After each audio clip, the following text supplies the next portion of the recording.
انا عايز الفيديو ده بالذات يوصل لعمرو الجزار، وانا عارف ان الاهلاويه قدها، وباذن الله الفيديو ده هيوصل لعمرو الجزار. بس اتمنى من الناس كلها تمنشن لعمرو الجزار في التعليقات عشان الفيديو يوصل له. شايف اللقطه اللي قدامك دي؟ اهي اللقطه اللي قدامك دي كان في مباراه نادي الزمالك.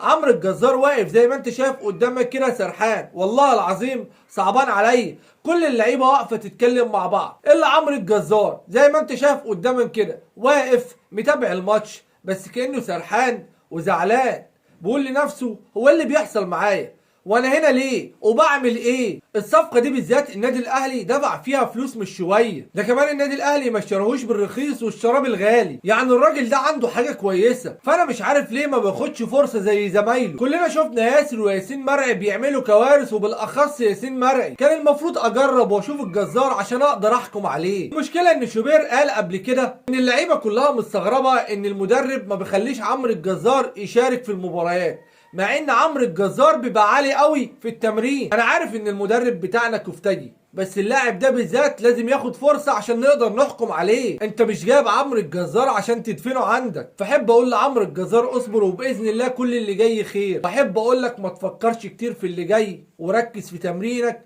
وشغلك، لان كل اللي جاي بتاع ربنا ومحدش عارف مستخبي له ايه. وباذن الله تاخد فرصتك مع النادي الاهلي، وانا عارف انك كواليتي عالي قوي قوي قوي، وباذن الله تكسر الدنيا مع النادي الاهلي. واتمنى من الاهلاويه يوصلوا الفيديو ده بالذات لعمرو الجزار عشان يعرف ان جمهور النادي الاهلي في ظهره وبيسنده.